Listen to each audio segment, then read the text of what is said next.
Hi everybody, Dan Illman here with some exciting news. DRF Formulator, the gold standard in past performance information, is now free, exclusively on DRF Bets. Join DRF Bets with the promo code WINNING, get a $250 first deposit match bonus, a $10 free bet, and free Formulator already uploaded to your account. Access Formulator's premium features, including sortable trainer stats, race replays, personalized trip notes, and lots more. Free Formulator, exclusively on DRF Bets.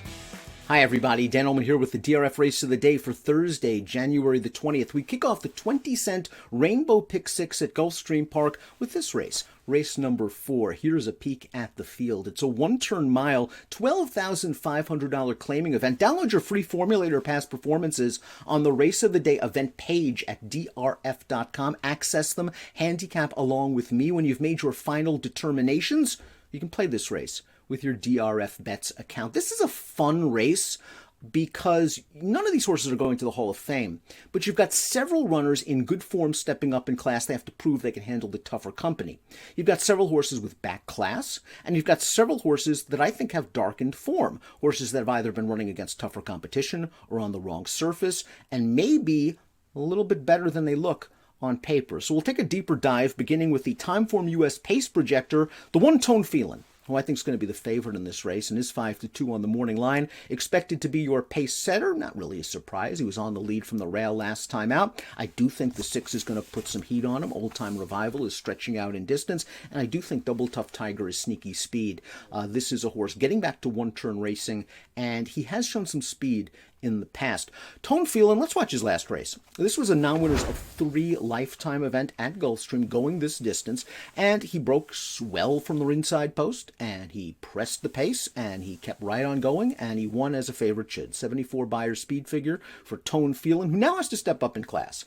That field non-winners of 3 life. Now he's facing 9-time winners, but he is sharp, and he goes out for a trainer that when he gets a horse sharp, they stay sharp. Here's the Formulator fact. Past year, with older horses that won their last race and are returning on dirt, 37% winners and a $2.63 ROI. So good trainer stat, sharp horse, good tactical speed, figures right there when they turn for home. He is a logical contender. Double Tough Tiger, I think, sneaky in this race because his last race to me is a throwout. 3 things worked against Double Tough Tiger in that event. 1, he was in too tough. That was a non-winners of 1 other than allowance. He faced 2 next out winners. The winner of that race would come back to show he's still sharp. He won a $16,000 claimer at Tampa Bay with a 79 Beyer speed figure. 2, pace wasn't in this horse's favor at all. He tried to rally off of a 25 and change, 50-second half mile, just too slow. They sprinted away from him when it counted. 3, trip. He broke from the far outside post. He was hung out very wide going into the first turn, and the combination of wide trip, slow pace is not a recipe for success. Double Tough Tiger, that race I think was too tough. Race 2 starts back. He didn't break well over a sloppy track. If you want to be forgiving there, you can. If you want to go back 4 starts, you get a competitive effort. That's at Keeneland, going a 2-turn route. He showed speed in that race. I'm expecting him to be more forwardly placed here, and he finished a very game second. You could argue he's off form. I think circumstances have contributed to his recent failures, and I think he's going to run a lot better in here, getting back to a 1-turn mile. He has winning experience at Churchill Downs over that configuration.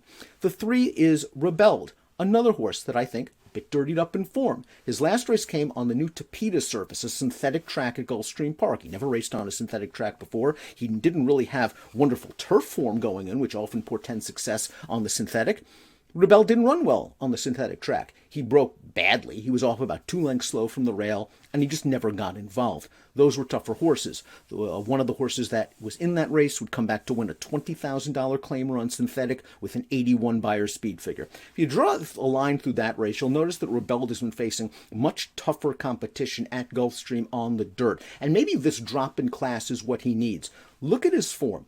His most recent victory came repeating this same pattern, coming off of a layoff, dropping in class in a 1-turn route at Gulfstream Park. He needs a little bit of pace to set him up, but he's run well fresh, he's getting class relief, and his last race, I think, is an utter throwout.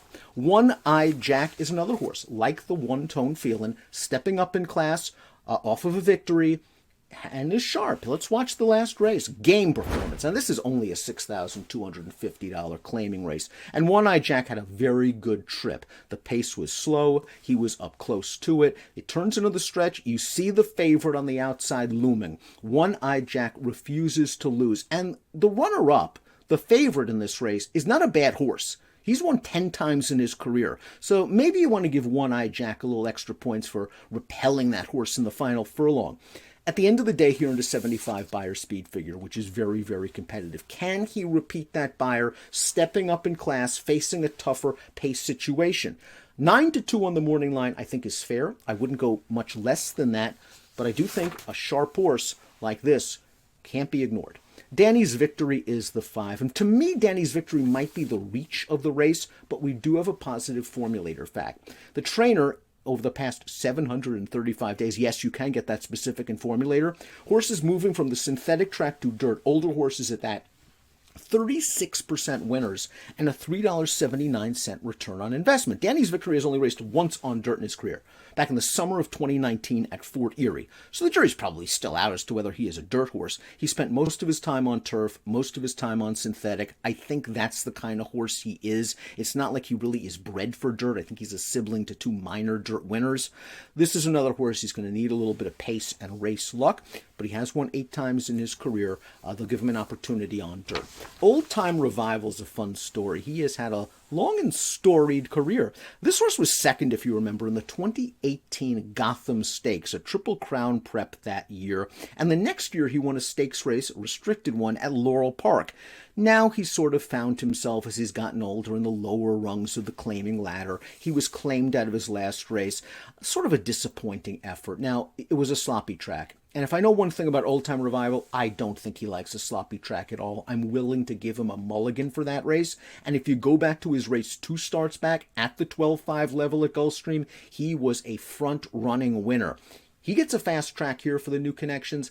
I think he's going to be sent out of there and try to push Tone Phelan early.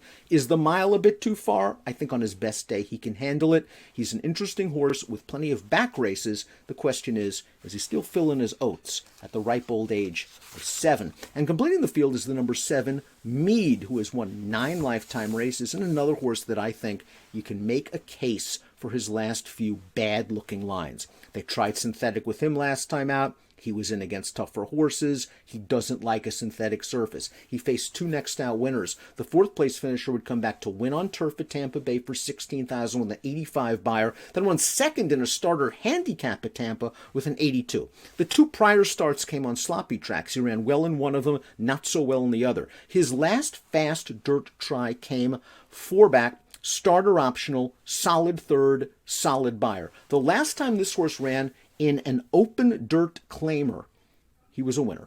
And he did so with a solid 74 Beyer, going 7/8 of a mile. Meade, I think, is better than he looks, and he is a 9-time winner. 6-1 on the morning line. Junior Alvarado takes the mount. You can go a lot of different ways in this race. Watch the board and try to look for value. Make your own morning line coming into this race. Make your own odds line. Try to look for overlays. I'm hoping One Eye Jack can do it again, stepping up in class. Timeform US doesn't really rate him charitably on the pace projector. For a horse that was just a pace-pressing winner, he's going to have to do it differently, according to Timeform US, from well off of the pace. He's 9-2. I don't want to take anything less than that, but I think that last race showed me something. He was game to beat a 10-time winner. And I'm curious to see what he does in race number 4 at Gulfstream Park. Your Thursday DRF race of the day. Get those free Formulator Pass performances. Good luck.